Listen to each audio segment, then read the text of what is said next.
The air in the dining room felt thick, as if the weight of unspoken words had settled into the walls. I stood by the table, my hands trembling slightly as I adjusted the bouquet of roses. Her favorite, deep crimson, like the passion I thought we still shared. Tonight was our 10th anniversary, and I'd spent weeks planning a surprise to rekindle the spark that had dimmed in Sarah's eyes over the past year. But as she walked through the door, her face pale and her lips pressed into a tight line, I knew something was wrong. "I have a surprise for you," I said, my voice catching with nervous excitement. She didn't smile. Instead, she looked at me with eyes that held a storm I hadn't seen coming. "The real surprise," she said, her voice cold as winter, "is that I want a divorce." My heart stopped, the words slicing through me like a blade. The roses, the candlelit dinner, the velvet box with the necklace I'd saved months to buy, they all felt like cruel jokes now. I stood frozen, the room spinning as I tried to process her words. "What?" I managed, my voice barely a whisper. Sarah's gaze dropped to the floor, her fingers twisting the hem of her sweater. "I can't do this anymore, Mark," she said. "I haven't been happy for a long time." The dining room, once warm with the glow of candles, felt like a tomb. I sank into a chair, my legs unsteady. "Why didn't you tell me?" I asked, my voice cracking under the weight of confusion and hurt. "We could have worked on it. We could have tried." She shook her head, her silence louder than any explanation.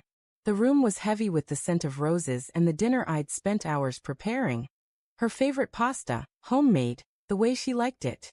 Now it sat untouched, growing cold, just like the love I thought we had. Over the next few days, I replayed her words in my mind, each syllable a fresh wound. I couldn't eat, couldn't sleep. The house, once filled with laughter and shared dreams, now echoed with emptiness. Sarah had moved to the guest room, her presence a ghost in our home.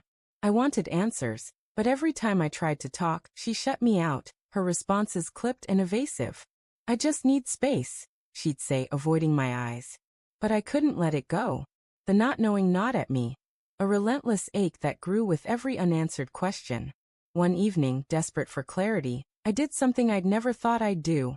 I checked her phone. It was sitting on the kitchen counter, forgotten in her rush to leave for a walk. My hands shook as I unlocked it, guilt warring with desperation. The messages I found shattered what little hope I had left. They weren't from a friend or a coworker. They were from someone named Ethan, a name I didn't recognize. The texts were intimate, filled with words like, "Miss you," and "Can't wait to see you." One message, dated a week ago, read, "I'm ready to leave him. Just give me time." My chest tightened, the air sucked out of the room. I scrolled further, each message a dagger. They'd been meeting for months, secret dinners, late-night calls, moments stolen from the life we'd built together. I felt like a fool, blindsided by the depth of her betrayal. The woman I'd loved for a decade, the one I'd vowed to grow old with, had been living a lie. I set the phone down, my hands numb, and sat in the dark, the weight of her infidelity crushing me. When Sarah came home, I was waiting in the living room, the phone still in my hand. She froze in the doorway, her eyes darting to the device, then to my face. "Mark," she started, but I cut her off. "Who's Ethan?" I asked, my voice low, trembling with barely contained rage. Her face crumpled, and for the first time, I saw guilt in her eyes. "It's not what you think," she said, but the words sounded hollow, rehearsed. "Not what I think." I snapped, standing up. "You've been sneaking around for months, Sarah. Months. While I was planning our anniversary, you were planning to leave me for him." Tears welled in her eyes, but I couldn't feel sympathy, not yet. "I didn't mean for it to happen," she said, her voice breaking. "I was lonely, Mark. You were always working, always distracted. Ethan, he listened to me." Her words stung, each one a reminder of the late nights I'd spent at the office, trying to secure a future for us. "So this is my fault?" I asked, my voice rising. "I was working for us, Sarah. For our family. And you repaid me by running to someone else." The argument stretched into the night, a storm of accusations and confessions. She admitted she'd met Ethan at a work conference 6 months ago. What started as coffee turned into something more, something she couldn't, or wouldn't, stop. "I didn't want to hurt you," she said, sobbing now. I fell out of love with you, Mark. Those words hit harder than the betrayal itself. I'd sensed her distance, but I'd chalked it up to stress, to life. I'd never imagined she'd stopped loving me. The days that followed were a blur of pain and silence. Sarah moved out, leaving behind a house full of memories that now felt tainted. I found myself staring at old photos, wondering when the cracks had started to form. Had I missed the signs? Had I been too focused on work, on routine, to notice her slipping away? The questions haunted me, but so did the anger. She'd chosen to betray me instead of talking, instead of fighting for us. One evening, I found a letter tucked inside a book she'd left behind. It was from Ethan, written months ago, promising her a life free from the shackles of our marriage. The words burned, but they also brought a strange clarity. Sarah hadn't just fallen out of love. She'd chosen to rewrite our story, to cast me as the villain in her escape. I tore the letter to pieces, my hands shaking with a mix of rage and grief. I started seeing a therapist, someone to help me untangle the mess of emotions. Trust, she said, would be the hardest thing to rebuild. Not just in others, but in myself.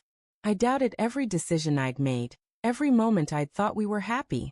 The betrayal had fractured my sense of reality, leaving me questioning what was real and what was a lie. Months later, I ran into Sarah at a coffee shop. She looked different, lighter, maybe, but her eyes carried a shadow of regret. "I'm sorry," she said, her voice soft.